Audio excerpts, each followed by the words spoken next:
I'm Sable Newton, and this video is the long-awaited grand reveal of my senior project, a children's book written, illustrated, and designed entirely by me. I had a little over 8 months to complete this project, and I logged over 70 hours working on it. But due to the sheer magnitude of work required to complete a book like this, I wasn't able to complete all the illustrations as much as I would have liked. So in order to help you distinguish between the finished versus the unfinished illustrations, you'll find a small blue piece of tape at the top of in the top left-hand corner of each unfinished page. And now for the book, I'm Fine by Sable Newton. I'm going to visit my friends in our special quilting club. We are making a big quilt out of all our old clothes that we have special memories of. Where are you going? A nice lady asks. Oh, I'm going to stay with my Aunt Cassie for a little while. My parents just got a divorce. Oh dear, that must be very hard for you. My chest feels tight and the bottom of my hands start to get sticky. I'm fine, I say. Inside, I'm so scared that it feels like my heart is twisting into a great big knot. But instead of letting my scaredness out, I take it and push it deep down inside. When the airplane lands at the airport, the flight attendant waits with me because Aunt Cassie is running a little late. Finally, I see her. I shout her name and we both run up to each other and hug, and she spins me in a big circle. Aunt Cassie is my favorite grown-up in the whole entire world. The drive to the farm is very long because it is far out in the country. On the way, Aunt Cassie tells me all about her flower garden that she is very proud of, and the new kitten she found in the barn this morning. I tell her about the stuffed walrus I got from Grandma for Christmas, and about a funny movie I saw last week. But then she asks, "How do you feel about the divorce?" My eyes start to get hot and my throat hurts a little. I'm fine, I say. Inside, I'm so sad that it feels like I am breaking into a million little teeny tiny pieces. But instead of letting my sadness out, I take it and push it deeper down inside. When we get to the farm, as soon as the car stops, I jump out and run inside. I can't wait to see my room. I haven't been here in a whole year. Finally, it's something I know isn't always changing. I'm so tired of all the changes happening from the divorce. At least I know my room and Aunt Cassie's will never change. When I get upstairs, I stop in the doorway because something is different. Aunt Cassie has painted the walls a different color, and the squeaky fan is replaced with a new one. Aunt Cassie and Uncle Jace come up the stairs behind me and stand in the doorway too. Aunt Cassie says, "Do you like it? We were so excited for you to come that we made some changes so that your room would be extra special for your visit." My face gets hot and my fists start to clench. It's fine, I say, but inside I am so angry that it feels like I will explode and toxic acid from inside me will go all over everything in the whole entire world. But instead of letting my angriness out, I take it and push it deeper and deeper down inside. That night, Uncle Jace makes dinner to show off the new cooking skills that he has been learning. Everybody is very happy and the food is very good, until I throw up on the carpet. Uncle Jace forgot I am allergic to tomatoes because usually my aunt does the cooking. Aunt Cassie gets mad at Uncle Jace for not remembering, and Uncle Jace gets mad at Aunt Cassie for not reminding him. I run to the bathroom and hide behind the shower curtain. It's all my fault. I ruined a perfectly good night. Now Uncle Jace is in trouble and Aunt Cassie has to clean up my accident. I always mess everything up at home too. Maybe I'm the reason my parents are getting a divorce. In a few minutes, my aunt and uncle come up and find me and say they are sorry for getting in a fight. They ask me if I'm okay. I'm afraid to look them in the eye and I talk very soft. I'm fine, I say. But inside, I feel so guilty that I wish I could just shrink until I'm the size of a fly. Then nobody would see me and I would never have to talk to anyone ever again. But instead of letting my guiltiness out, I take it and push it deeper and deeper and deeper down inside. I go upstairs and put on some clean pajamas, and when I come downstairs, Aunt Cassie has some ice cream waiting and Uncle Jace is setting up a movie for us to watch. The rest of the night is fun, and when I go to bed, my aunt and uncle even come upstairs to tuck me in. After they tuck me in, when my aunt is about to leave, I realize I forgot my monster spray at home. "Wait!" I shout. I start to panic because I can't sleep without spraying for monsters first. But if I tell my aunt, I might look like a scaredy cat.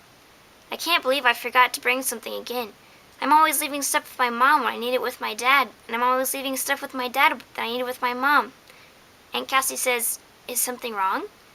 My chest feels like it has a bunch of angry fizzy Coke bubbles bumping around inside it. I'm fine, I say, but inside I am so frustrated that it feels like even if I grow up to be 100 million years old, I will never stop forgetting to bring things places. But instead of letting my frustratedness out, I take it and push it deeper and deeper and deeper and deeper down inside. Aunt Cassie gives me a kiss and turns to walk out, but before she walks out, she looks back and says something to me about tomorrow.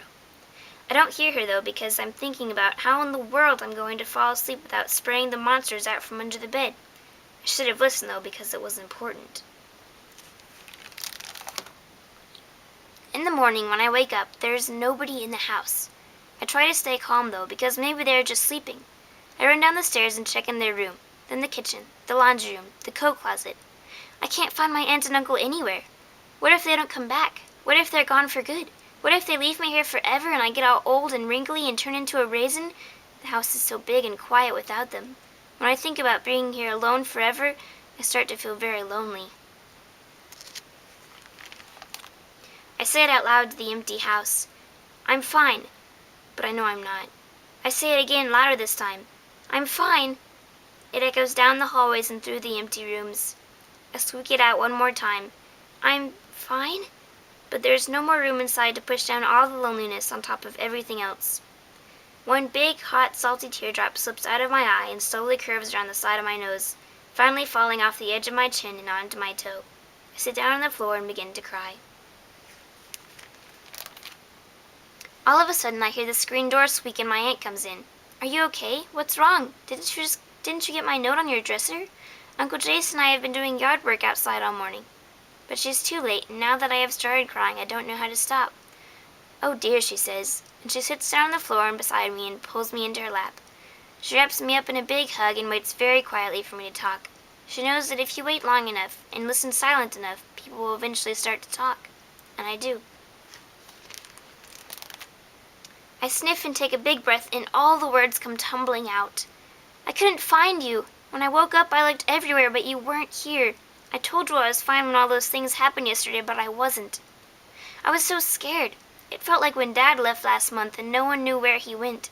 I cry harder, letting all the scaredness out. I was so sad. It felt like when my mom told me she and Dad weren't going to live together anymore. I cry harder, letting all the sadness out. I was so angry. It felt like when Dad said I couldn't go on the class field trip since we have less money because of the divorce. I cry harder, letting all the angriness out.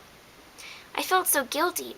It felt like when I spilled Kool-Aid on the rug and Dad got so mad that he made Mom cry. I cry harder, letting all the guiltiness out. I was so frustrated. It felt like when I have to keep switching houses back and forth all the time to visit Mom and Dad separately. I cry harder, letting all the frustratedness out. And then this morning, when I couldn't find you and Uncle Jace, I felt so lonely. It felt like when I'm with my mom and I think about always missing my dad, and I'm with my dad and I think about always missing my mom. And then when I'm by myself and I miss being a family, I cry harder, letting all the loneliness out. Aunt Cassie is quiet. I keep crying for so long that it feels like I have been crying for 3 whole hours, but really it has only been 15 minutes. Finally, I run out of tears, and all I have left is a runny nose that I notice has leaked all over Aunt Cassie's shirt. I say, sorry about your shirt, but she says she doesn't mind because it is her yard work shirt. Then we sit quiet some more and listen to Uncle Jace using the lawnmower outside. Aunt Cassie says that sitting on the floor is making her back hurt, so she gets up and sits in a chair. She smiles sadly and says, you know, it's okay to feel all those things, right? I'm a grown-up and even I feel that way sometimes. I was scared when I found out your mommy was getting divorced because she's my big sister. And I was angry when I thought about how much it was going to hurt you to have them living in different houses. I felt guilty when I called your mom to complain about my husband, your Uncle Jace, because I remembered that she didn't have a husband anymore. I was frustrated when I saw how mean your parents were to each other last Christmas. And most of all, I was lonely when I realized that another person was hurting and I couldn't do anything about it. I don't say anything, so she keeps going. Most of those feelings are things I can't do anything about.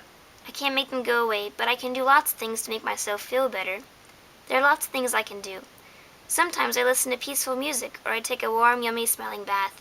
I fix hot chocolate, and I take a long walk. I paint a picture or I write about what happened. One of my favorites, though, is talking to people I trust. Sometimes when I feel like that, I talk to your Uncle Jace. But I also have other good friends that I talk to on the phone or on video chat when I'm feeling upset or lonely.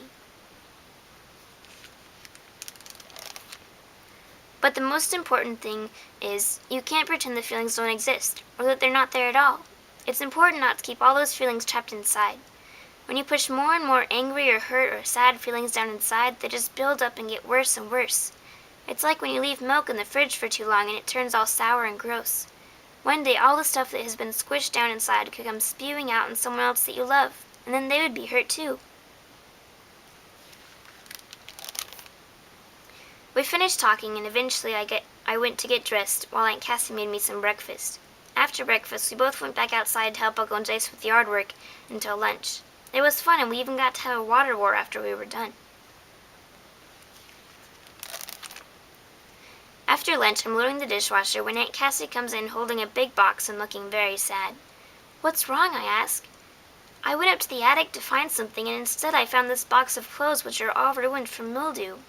I was saving these dresses from when I was little to let my daughter wear one day when we have children. It makes me so sad because I have memories from all these dresses, and I don't want to have to throw them away."